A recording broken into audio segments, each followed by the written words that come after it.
Hello friends, welcome to our YouTube channel level 79। अगर आप wholesale T shirt के लिए मैन्युफैक्चर ढूंढ रहे हो तो आप सही जगह पे आए हो। हमारे पास अलग अलग मटेरियल में टी शर्ट है जिसकी मैं जानकारी मैं आपको देता हूँ।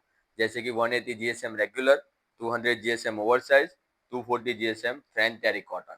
पहले मैं आपको 180 जीएसएम बायोवाश टी शर्ट की जानकारी देता हूँ।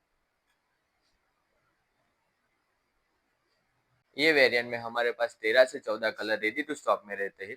जो आप स्क्रीन पे कलर देख सकते हैं वो आपको मिल जाएंगे। साइज की बात करें, साइज हमारे पास एस से लेकर डबल एक्सएल तक रेडी टू स्टॉक में रहता है। 3 एक्सएल, 4 एक्सएल, 5 एक्सएल हम आपको मेक टू ऑर्डर बना के देते हैं। अब साइज चार्ट की बात करें तो आप डिस्क्रिप्शन में देख सकते हो। क्वालिटी चेक करने के लिए आप हमसे सैंपल भी मंगवा सकते हो।